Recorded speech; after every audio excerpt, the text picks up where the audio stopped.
Hello friends, welcome back to Anipal Films. So friends, once again I'm back with a beautiful movie which will keep you engaged all the time. तो दोस्तों आपको मैं बता दूं कि ये कहानी जो मैं आज आपके लिए लेकर आई हूँ ये कोरियन मूवी से इंस्पायर्ड है और इस मूवी का नाम है ट्रेन टू बुसान। मूवी में बहुत सारे ट्विस्ट एंड टर्न्स हैं, इवन बहुत सारे इमोशनल एंड इंटरेस्टिंग सीन्स भी हैं जिसे सुनकर तो आपको और भी ज्यादा मजा आएगा। तो दोस्तों कहीं मत जाइए, स्टे ट्यून्ड विद अनिपल फिल्म और हमारे चैनल को लाइक करें, शेयर करें और सब्सक्राइब करना तो बिल्कुल ना भूलें, बिकॉज आपका एक लाइक हमें बहुत ज्यादा मोटिवेशन प्रोवाइड करता है। हम आपके लिए ऐसी ही इंटरेस्टिंग सी मूवीज लाते रहें। So without any delay I am gonna start the explanation. कहानी शुरू होती है और हमें एक खूबसूरत नजारा दिखाया जाता है जहाँ पर एक बड़ी सी ट्रक रोड पर दौड़ी जा रही है, लेकिन तभी अचानक से उस ट्रक के सामने एक हिरन आ जाता है और सडन वहाँ पर एक होता है भयानक सा एक्सीडेंट जिसमें हिरन पूरी तरह से घायल हो चुका था। लेकिन थोड़ी ही देर में हम क्या देखते हैं कि वो हिरन अचानक से उठ खड़ा होता है और उसकी आंखें अजीब तरीके से चमक रही थी, जो कि नॉर्मल तो नहीं बल्कि बहुत ज्यादा डरावनी नजर आ रही थी, बिकॉज ये हिरन कोई नॉर्मल नहीं बल्कि एक ज़ॉम्बी हिरन था। अब यहाँ से सीधा सीन शिफ्ट होता है एक बड़े से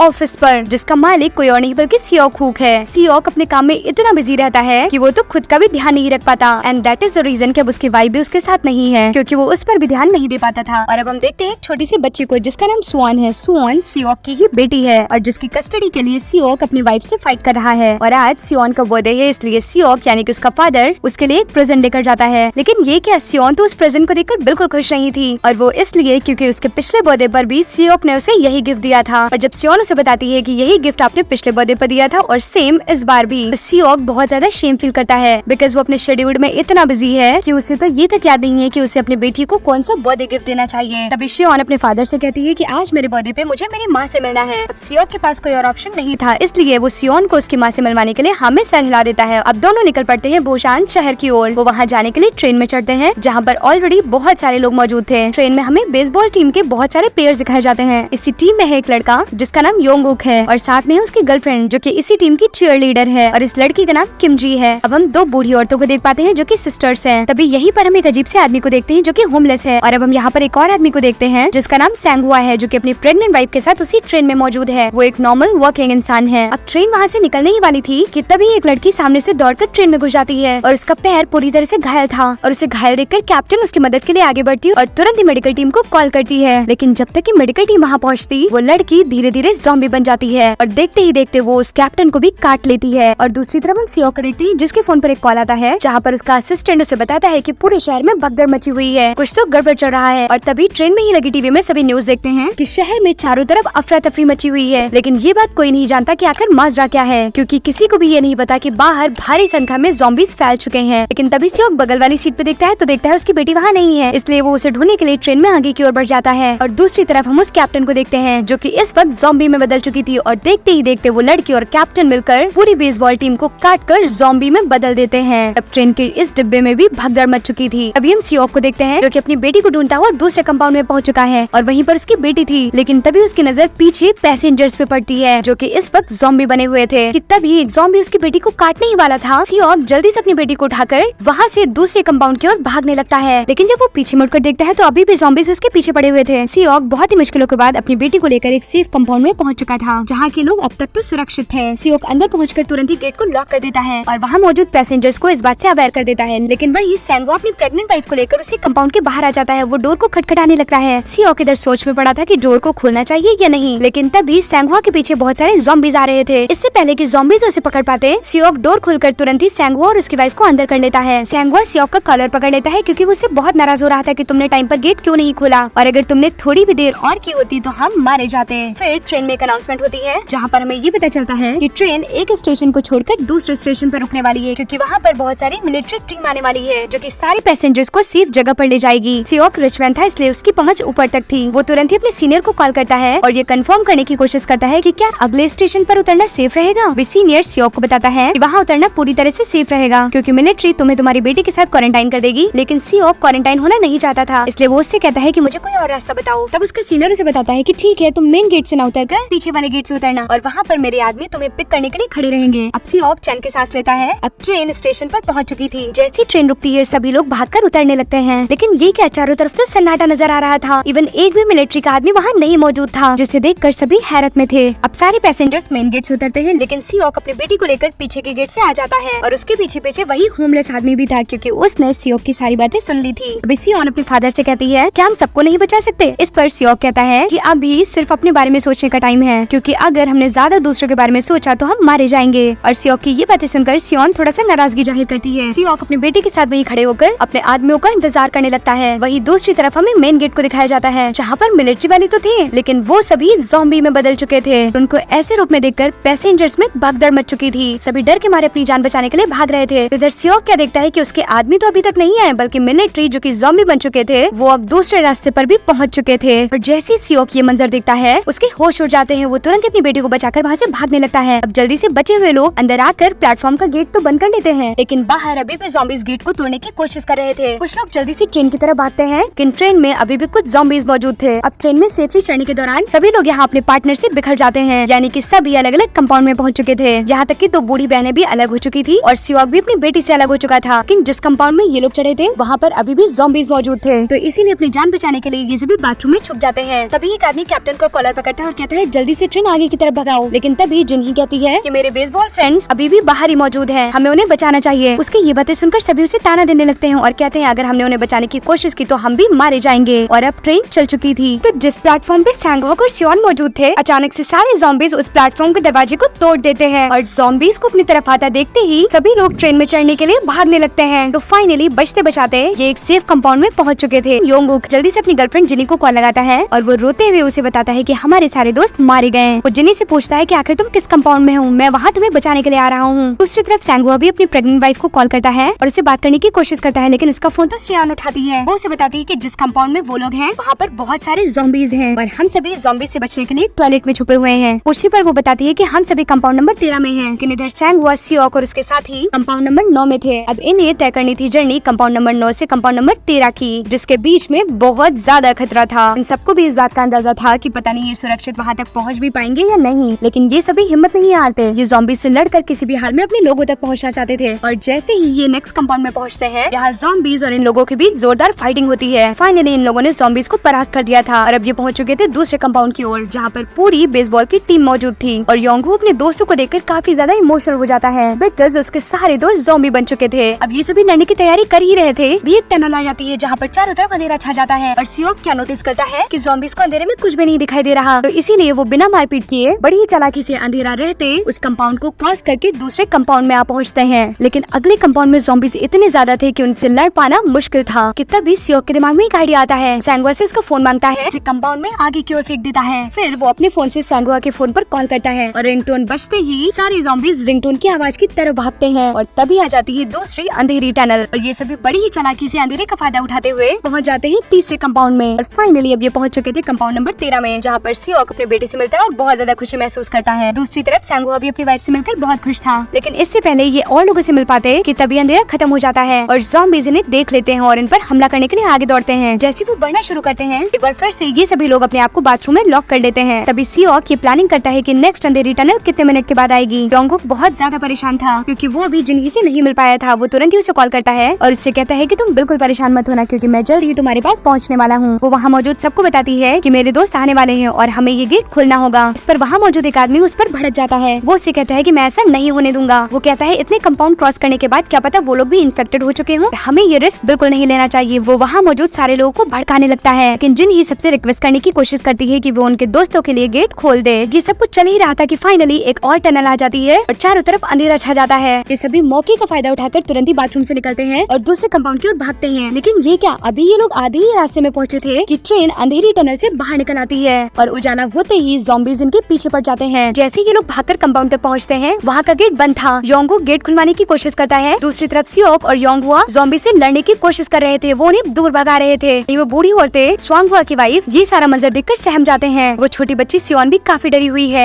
इधर बहुत मशक्कत के बाद योंगुक आखिरकार वो गेट खुलवा लेता है और सभी लोगों को अंदर करने की कोशिश करने लगता है। लेकिन तब तक योंगहुआ ज़ॉम्बीज़ की चपेट में आ चुका था, क्योंकि वो उनसे लगातार लड़ाई कर रहा था। वो सियोक से कहता है कि तुम अपनी बेटी के पास जाओ। वो योंगुक और सियोक से कहता है कि मेरी वाइफ का ख्याल रखना। वो इन लोगों को बचाने के लिए अपनी जान न्यौछावर कर देता है। अभी वो बूढ़ी औरत क्या देखती है कि उसकी बहन अभी भी दूसरे कंपाउंड में है, जहाँ पर ज़ॉम्बीज़ मौजूद हैं। और देखते ही देखते ज़ॉम्बीज़ उस बूढ़ी औरत की सिस्टर को मार देते हैं। ये देखते ही वो ओल्ड लेडी सदमे में चली जाती है। वो उस आदमी से कहती है जो कि गेट नहीं खोल रहा था, अगर तुमने टाइम पर गेट खोल दिया होता तो आज मेरी बहन सुरक्षित होती। योंगुक और सियोक भी उस बूढ़ी औरत की बात से टोटली एग्री करता है और वो उस मतलबी आदमी को मारने लगता है। तभी वो आदमी एक बार फिर से ट्रेन में सबको भड़काता है। वो कहता है क्या पता ये लोग भी इन्फेक्टेड हो, तो इन्हें हमें यहाँ नहीं रुकने देना चाहिए। मजबूरन इन सभी को उठकर दूसरे कंपाउंड में जाना पड़ता है। सभी तो चले जाते हैं, लेकिन ये बूढ़ी औरत इन लोगों के साथ नहीं जाती, क्योंकि वो अपने बहन के मरने से पूरी तरह से सदमे में थी। अचानक से वो उठती है और उस कंपाउंड का गेट खोल देती है, और अब सारे ज़ॉम्बीज उस कंपाउंड में एंटर कर चुके थे और देखते ही देखते वो सबको काटकर ज़ॉम्बी बनाने लगते हैं। लेकिन सियोक और उसकी टीम अब दूसरे कंपाउंड में आ चुके थे, इसलिए वो लोग सुरक्षित थे। हम सियोक और सियोन का एक इमोशनल सीन देखते हैं। वो उसे कहता है कि बेटा मैं तुम्हारे बर्थडे पर तुम्हें तुम्हारी माँ से जरूर मिलवाऊंगा, तुम बिल्कुल परेशान मत होना। तभी आगे जाने पर हम क्या देखते हैं कि रास्ता पूरी तरह से ब्लॉक हो चुका है, क्योंकि वहाँ पर दो ट्रेन की आपस में टक्कर हो चुकी थी। अब इन सभी को यहाँ से जल्दी से उतरकर एक सेफ जगह पर पहुँचना था, इसलिए योंगहोक और जिनही ट्रेन के बीच का दरवाजा तोड़ने की कोशिश करते हैं। लेकिन तब तक वहीं पर वही मतलबी आदमी आ जाता है और वो अपने आप को बचाने के लिए जिनही को ज़ॉम्बीज के सामने फेंक देता है, और देखते ही देखते ज़ॉम्बीज जिनही को इन्फेक्टेड कर देते हैं। योंगहोक ये सब कुछ देखकर पूरी तरह से टूट जाता है, क्योंकि वो जिनही को बहुत ज्यादा पसंद करता है, इसलिए वो उसे छोड़कर कहीं नहीं जाता, और ज़ॉम्बीज उसे भी इन्फेक्टेड कर देते हैं। तभी हम क्या देखते हैं कि उसी पटरी पर सामने से एक ट्रेन आ रही है। एक बार फिर से यहाँ पर दो ट्रेन का आपस में टकराव हो जाता है। यहाँ पर सियोक और उसकी बेटी पूरी तरह से घायल हो चुके थे। वो प्रेग्नेंट लेडी भी सियोक और सियोन के साथ ट्रेन के नीचे फंसे हुए थे। सियोक उस लेडी और अपनी बेटी को ट्रेन से निकालने की कोशिश कर रहा था कि तभी वहीं पर ज़ॉम्बीज आ जाते हैं, और फिर हम देखते हैं उसी होमलेस आदमी को कि ज़ॉम्बीज से लड़कर उन्हें रोकने की कोशिश करता है, और इतनी देर में सियोक उन दोनों को बचाकर वहाँ से भाग निकलता है। लेकिन वो होमलेस आदमी उनको बचाते हुए अपनी जान दे देता है। जब सियोक अपनी बेटी और उस लेडी के साथ वहाँ से भाग रहा था, तभी उसे सामने से आती हुई चलती हुई ट्रेन दिखाई देती है। अब सियोक ये ठान लेता है कि मुझे किसी भी हाल में इस चलती ट्रेन में चढ़ना है, लेकिन ज़ॉम्बीज तो अभी भी इनके पीछे पड़े हुए थे। तो फाइनली बड़ी मशक्कत के बाद ये उस ट्रेन में तो चढ़ जाते हैं, लेकिन ज़ॉम्बीज भी चारों तरफ ट्रेन में लटक चुके थे। तो अब जल्दी से कैप्टन के रूम की तरफ भागता है, और जैसे ही वो कैप्टन डोर खुलता है, वो क्या देखता है कि वहाँ वही मतलबी आदमी मौजूद है, जो कि इस समय ज़ॉम्बी बन चुका है। इससे पहले कि सियोक वहाँ से भाग पाता, वो मतलबी आदमी उसे भी काट लेता है, और अब सियोक भी इन्फेक्टेड हो चुका था। उसे पता था कि अब वो नहीं बचेगा। इस झड़प में वो किसी भी हाल में उस ज़ॉम्बी बने मतलबी आदमी को ट्रेन से नीचे ढकेल देता है। वो एक एक कर सारे ज़ॉम्बीज को ट्रेन से नीचे फेंकता रहता है, और फाइनली अब ये ट्रेन पूरी तरह से ज़ॉम्बी से सुरक्षित थी। इससे पहले कि सियोक पूरी तरह से ज़ॉम्बी बन जाता, वो जल्दी से अंदर आता है और वहाँ अपनी बेटी सियोन और उस लेडी को उठाता है और कैप्टन रूम के अंदर ले जाता है। वो उन्हें इस ट्रेन को हैंडल करने के कुछ बेसिक रूल्स बताता है। वो अपनी बेटी से कहता है कि अब मुझे जाना होगा। वो उसे कहता है कि जैसे ही ये ट्रेन बुसान पहुंचेगी, वहाँ तुम्हें तुम्हारी माँ मिल जाएगी, और जब तक ये ट्रेन वहाँ नहीं पहुँचती तब तक तुम्हें इन आंटी के साथ ही रहना है। वो उस लेडी से अपनी बेटी का ख्याल रखने के लिए कहता है, लेकिन सियोन किसी भी हाल में अपने पिता से अलग नहीं होना चाहती, और सियोक भी ऐसा नहीं चाहता, लेकिन उसे अपनी बेटी को बचाने के लिए ऐसा करना होगा। इतना कहते ही वो तुरंत ही कैप्टन रूम से बाहर निकलता है, और वहाँ बाहर आते ही फूट फूट कर रोने लगता है। वो अपनी बेटी के साथ बिताए गए पलों को याद करता है, और उन्हीं ब्यूटीफुल से मोमेंट्स के साथ ट्रेन से जम कर जाता है, और उसकी जान चली जाती है। उसे ऐसा करते देख सियोन फूट फूट कर रो रही थी, और अब देखते ही देखते ट्रेन पहुँच चुकी थी बुसान शहर। ये दोनों जल्दी से ट्रेन से उतरते हैं और आगे की तरफ बढ़ने लगते हैं, लेकिन तभी वहीं पर बहुत सारे मिलिट्री वाले मौजूद थे। मिलिट्री को ऐसा लगता है कि शायद ये दोनों भी कोई ज़ॉम्बी हैं। वो उन्हें मारने के लिए जैसे ही गन पॉइंट करते हैं, क्योंकि मिलिट्री वालों के लिए भी ये समझ पाना मुश्किल था कि ये नॉर्मल पीपल है या ज़ॉम्बीज है। ये इन दोनों को शूट करने ही वाले थे कि तभी सियोन रोते रोते